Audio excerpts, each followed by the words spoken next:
Hello and welcome to the Wednesday check-in, brought to you by David Gokhshtein and the Gokhshtein News Network. I am your host, Landy, and today is February 11th, 2026, and we're looking at Bitcoin here on the daily because we do have a lower high on the daily. So why is this important?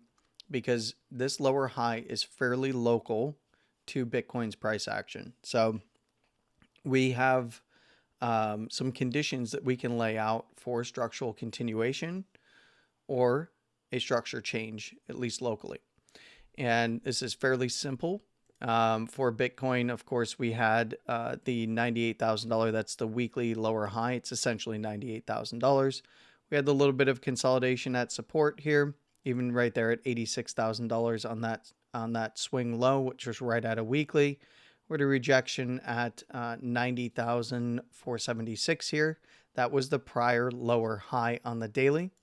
And then, of course, we have a lower low at 60.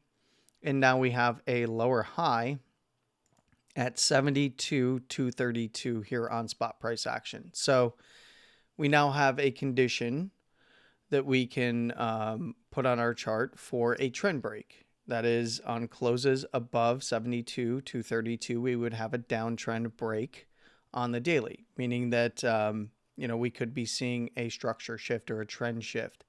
Now, how could that potentially play out? We could see or say that we know we have the lower low here at 60K by the daily lower second standard deviation down here. Now, this is the Bollinger Bands are turned on along with the moving averages, but I just have them visually turned off and just the labels turned on right now, so that the chart is a little bit easier to read. But in this case, what is continuation? Continuation would be back below $60,000 looking for lower prices. And then, of course, a trend reversal setup would be whether it be a higher low here or a higher low down here, really doesn't matter. We can just say, for the sake of argument, let's say that the higher low here is at 65, almost 66K. That would be a trend reversal setup. And then any kind of a break above that 72,232 would be a trend reversal setup confirmation with a break of a lower high or the beginnings of a daily uptrend. Now, that's where we could potentially look for some higher prices, some bearish retests, and maybe even some bullish reclaims of some areas of interest. But the trend is very heavily down. Big expansion, typically post-expansion, even when we see a trend reversal set up to a trend break, in this case, breaking the potential to break the now most recent lower high at 72,232. Usually doesn't do much for those longer term time frames, but I wanted to kind of, talk about the importance of having a local lower high. At the moment, we're just sweeping levels for Bitcoin. So I'm going to turn on the support and resistance areas of interest for this zone. And we can kind of talk about where things are in relation to the weekly levels, which I think, Bitcoin has been playing near perfectly. So I'd mentioned on lower term timeframes on Monday, I believe, or was it Monday? Or I might have been talking about lower term timeframes on different Spaces events, and maybe some live streams here and there. I don't quite remember actually. But lower term timeframes like the 4 hour were kind of pointing to the next move out of this consolidation up here. And we did end up seeing that. So let's go ahead and turn on the Bollinger Band set here. And what we saw was that we went into a compression. And then we got the initial expansion to the next area of interest.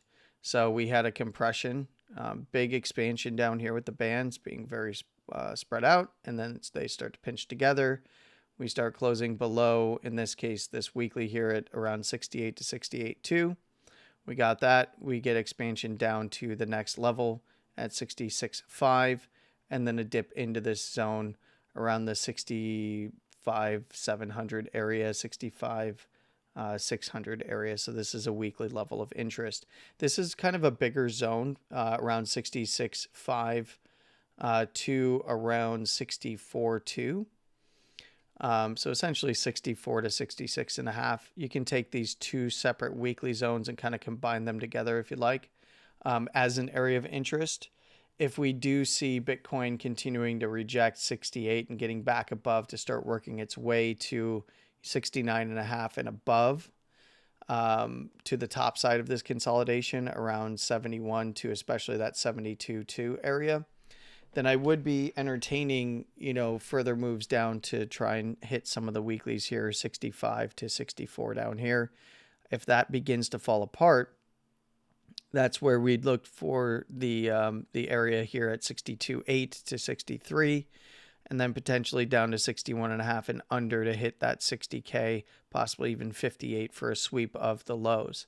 Just watch it level by level, how Bitcoin reacts at each level. It's playing very clean from the weeklies here. It loses the weekly, comes down to the next one, kind of sits on it, grabs liquidity out of the weekly zone above, starts grabbing liquidity from down below, as well as orders are stacking up in here in the lower term time frame. So if it does lose this area, that low at 65.7 and this weekly area at 65.5 or so, then I'd look down to that 65 to 64 down here.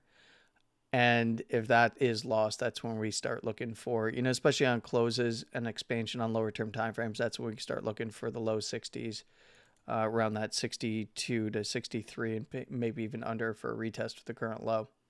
Back to the upside, for even a lower term time frame, need to see 69.5, 69.6 starting to be approached, and then right around basically 70K for the 4 hour here to test the highs here of this of the consolidation structure. So that last lower high on the daily, really right around 70K. If we start seeing closes above there, it's a very high probability that we would start testing in there. And if we start getting daily, closing structure that starts to get back above there, that's where this could potentially turn into a higher low.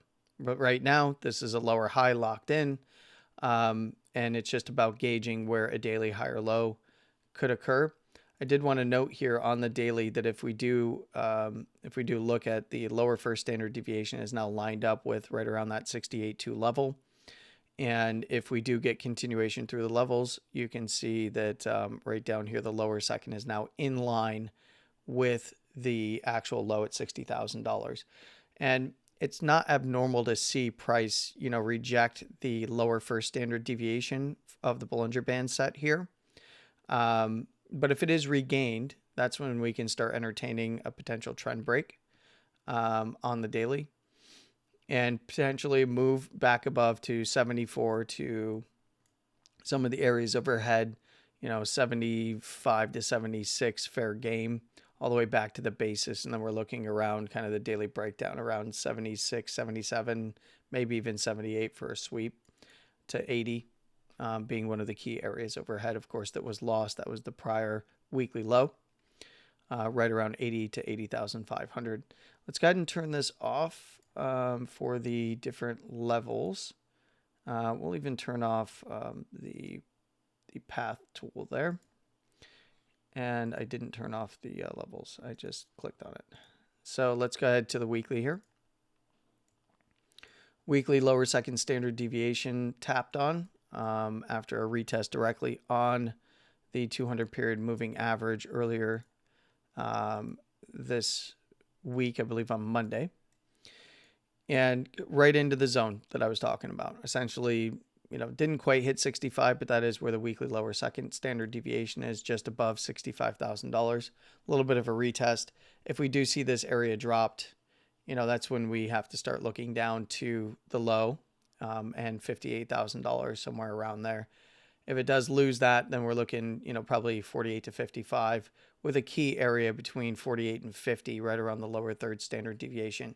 I'll be honest, this is quite an aggressive move for the bands to the downside, so I wouldn't rule out some more local consolidation. Even if we do get a higher low, that's not guaranteed that Bitcoin would break the daily low or high. But I'd be looking for a little bit of consolidation. And if it's going to continue to kind of grind sideways and down, it's probably going to stick fairly close to this lower second standard deviation, and the low.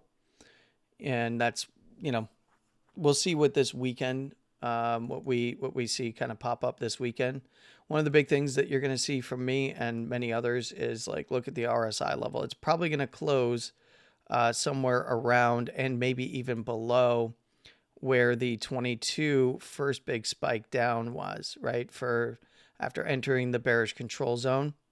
Let's go ahead and actually make that a little bit clearer. We can use white. All right, so this was at right around a 25 read. I expect us to either be there or lower for RSI. But a lot of people are going, well, because RSI is in the bearish control zone, obviously the low is in for the weekly and probably the cycle low for a bear market. It's like, you might have missed all this bearish divergence forming over here.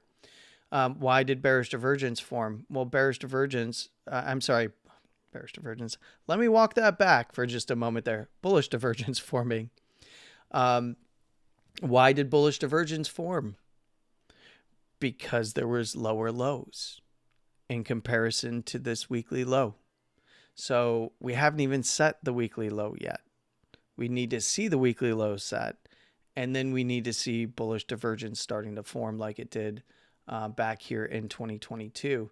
And just as a reminder, where did that 2022 kind of low side structure for the initial low be put in on a wick basis? It was at that area that everyone was calling the low. Everyone was going, nope, it's not going any lower. $17,500 is the low. Was not the low. All right. There was plenty of time for accumulation in this bearish period. And not saying that it wasn't a good price to get in at, right? Like, understand that that was obviously a good price to get in at, but that was not the low, right? I got some fills in on the spot side when it was headed down below $65,000. I already had orders waiting. I will have more orders waiting if it's going to go down lower. Those orders are just going to be bigger because that is how you scale into a position for DCAing or adding to current stacks. And, you know, that's laddering, essentially. Your orders get larger the lower price goes. Now, one of the things that I like to note is after that weekly low was set, so that was actually not even set until we saw, you know, a couple of weeks later when we saw the close above.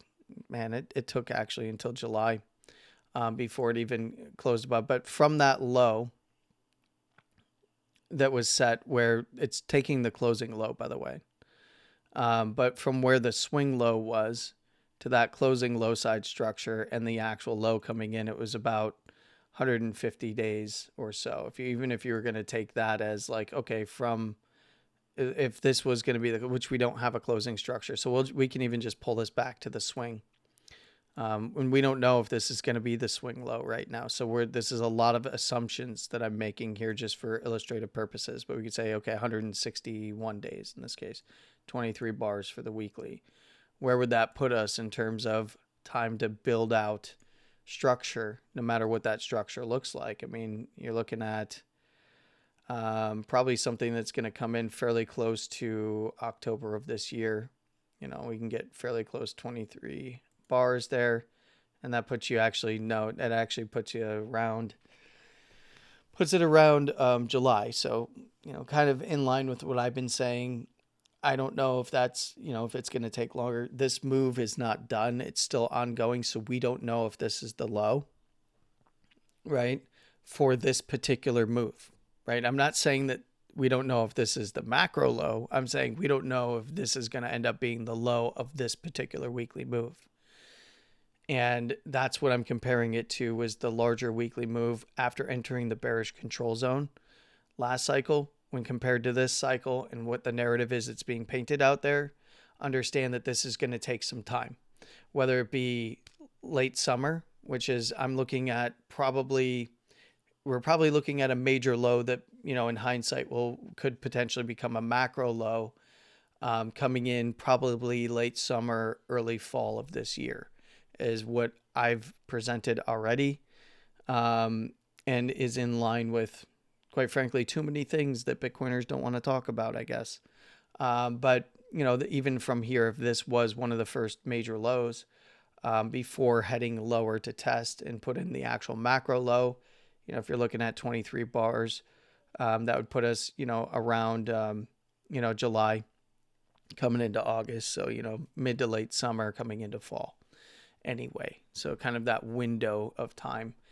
And, that could potentially end up lining up over time. Beware of bear market rallies.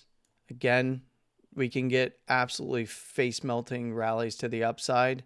On the weekly, though, doesn't do anything in terms of structure on closes below 97,963. So as I've posited before and shown you, is very highly likely that we get a move, whether this be the low or it comes in lower, doesn't matter, is that we get another lower high and then lower low, and then that becomes, or just another lower high, and then that lower high will be the criteria. Much like what I showed you on the daily, where the last daily lower high was all the way up here at 90,500, right? And now our most recent lower high is here at 72,232. So this is going to be the criteria that we need to see broken for now to break the downtrend on the daily. And then it's, possibly back up. I mean, we could rally hard from here. If we did put in a low and rally hard, understand that it's a bear market rally. It's a seller's rally until we see structural changes on a time frame like the weekly at bare minimum. All right. So that's all I got for Bitcoin. Let's go ahead and check on a few other things and then get out of here. Gold, still above 5K. Has not closed above this daily lower high just yet. So beware if it doesn't close above this. What we do have a swing higher high, but haven't seen a close above here. And realistically, the closing low and the swing low at 46.55 is what you need to watch the downside. If we get anywhere below there, mark this in purple for the daily, just so I can remember. That's where we're looking for, a sweep is fine, but a close below, we're probably looking back to the 4,500 level by the lower second there. Anywhere above, essentially 52, highs are back in play, at least on a close somewhere between, I would say above 52, you're looking to 54, possibly up to, that close at 54.20. Nice. And then maybe even a run back to 56. Silver, same kind of thing, different structure, might be telling the story. Usually isn't, gold's leading. But, the last lower high needs to be broken at 92.20 here. And, 86.30 as kind of one of the areas to pay attention to, is something that we talked about, kind of 85, 86 region. If it does get above that 92, 92 and a half, we can start looking 95 to 100 and above. Again, somewhere around the 100 to 104, 105 level, anywhere above there would be back to the highs around that 118, possibly even roping in 120 and above. But realistically, if it puts in another lower high, what do you got to watch? $70. I'm going to keep it simple with that one. There's more that you got to watch, but $70 is what I'm watching.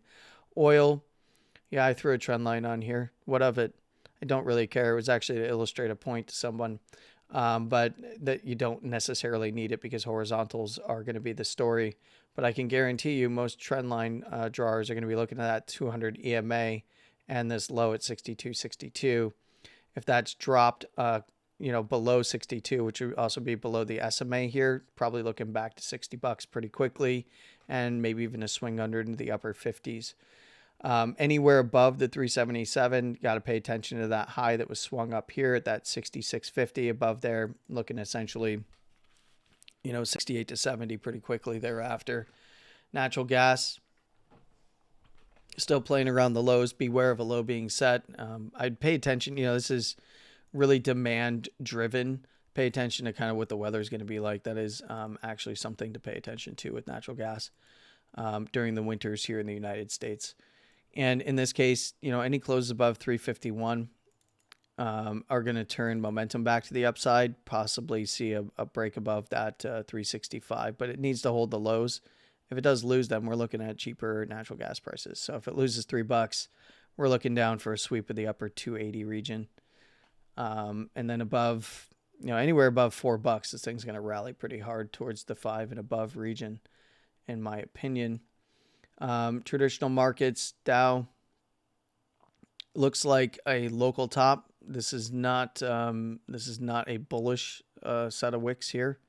Little railroad spikes typically don't mean good things for upward price action, but it did stave off a close to paint the high.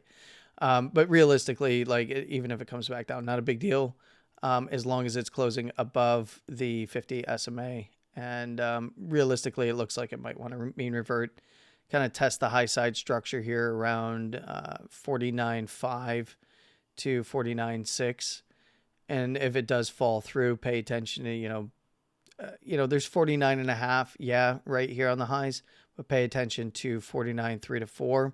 Anywhere below there, we're looking to the upper 48s where this higher low came in.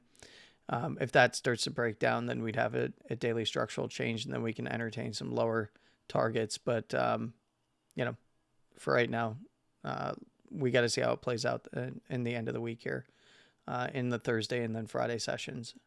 NASDAQ, this looks like it wants to paint a lower high, but that's quite a buyback. So just be careful around the 100 EMA. It's got to drop it, and then I'm looking down to the mid 24s again, and then back into this zone where the lower low is. So essentially, watch 25K to the downside. If it loses it, probably looking mid 24s, mid to upper 24s pretty quickly, but that's going to slide to the mid 24s around 24.5 here, and then possibly even down to below 24.5 and start to fill this zone out in the lower 24K region. Back above 25,380 to 25,450.